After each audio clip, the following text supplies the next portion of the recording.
Untuk rekan-rekan media yang bertanya, saya usahakan untuk menyebutkan nama serta strategi. But usually coach, how is the preparation for the team against especially the opponent? I think the preparation starts with the last game. Persiapan dimulai dari pertandingan terakhir.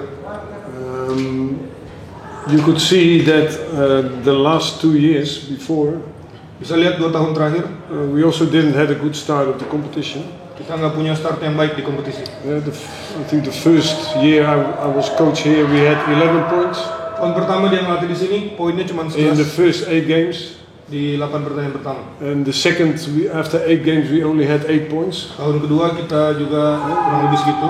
That was the last year, and Itu musim lalu, we ended second. dan akhirnya kita finishnya peringkat 2. We started with 5 draws, Kita mulai dengan 5 draw, 1 win and 2 losses. 5 draw, 1 menang. So I hope now we closed the bad period, the bad start. Semoga kita udah tutup periode yang jelek. And it also shows that we need time to let the new players play in a different system. Dan juga ini ngasih waktu cukup untuk pemain-pemain main di sistem yang baru. And especially I'm happy about that we Khususnya dia senang soal itu. that slowly we get together again. Pelan-pelan kita bersama lagi. And I think we did in the Rema we did a good job.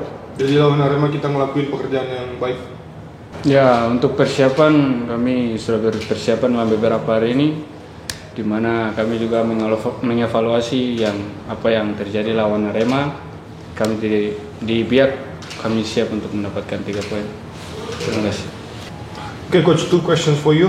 The first one is what make Dewa can go through the bad periods always, and then the second question is how about Rafael? Is it ready to play tomorrow? How is the conditions? Those kind of things. No, Rafael's not ready.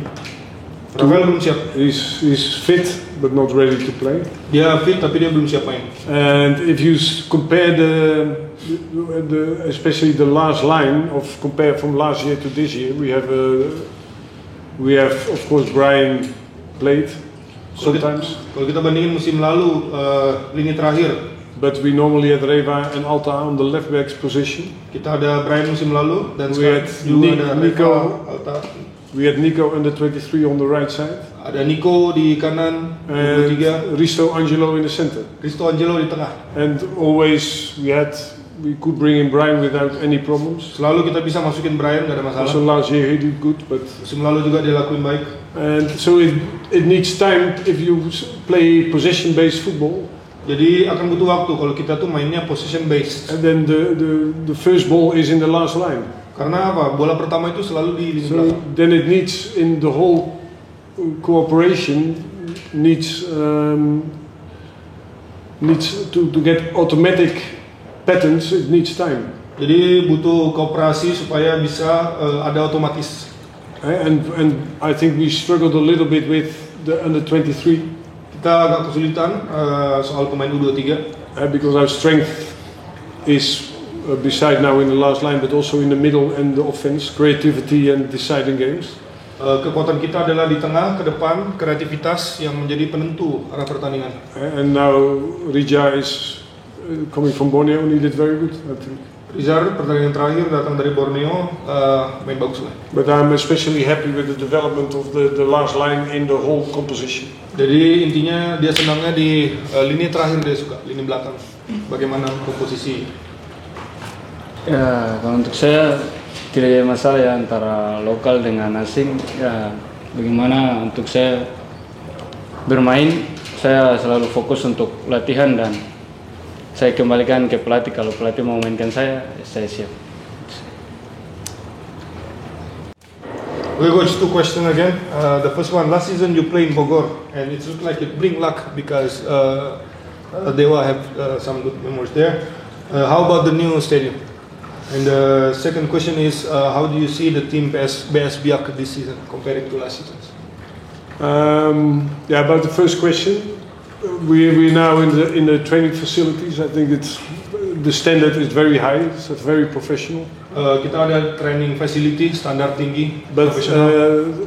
3 years ago when I started, Tapi 3 tahun lalu ketika dia mulai jadi pelatih di sini, We had nothing. kita nggak punya apa-apa. We trained different pitches. We didn't have office. So you must not forget that this club built in 3 years. Kita latihan lapangan beda-beda, bahkan nggak punya office, dan tim ini dibangun udah 3 tahun. Training facilities, conditions for the players to perform. We build our own home. Ada lapangan latihan, ada kondisi buat pemain. Kita bikin rumah kita And sendiri. a big step was also to play in a stadium that it's our home. Langkah besar di mana kita main di stadion yang kita bisa bilang itu adalah rumah. But like with every home, you have to build it. Tapi seperti rumah harus bisa dibangun. And that's also for the new stadium. Itu juga untuk stadion yang And baru. we have to make it feel like a home stadium, and it's getting more and more. Kita harus bikin itu jadi serasa kayak rumah. Also because there are spectators of us, it helps a lot. Karena ada penonton bantu banyak. So we must make it but that will also take time. Ya, kita harus coba buat itu, tapi itu butuh waktu. But for the club, it's very important that we play now in our own stadium. Tapi buat klub ini penting kita bisa main di stadion kita sendiri. And I think Biak in results are not good, but I think they have a good team. Biak secara hasil kurang bagus, tapi mereka punya tim bagus. Thank you Coach Ian for the answer. Mungkin itu menjadi pertanyaan terakhir untuk pre-match pada siang ini. Thank you Coach Ian. Terima kasih Brian. Terima kasih untuk Sama-sama. pre-match saya cukupkan. Terima kasih. Assalamualaikum warahmatullahi wabarakatuh. Silakan.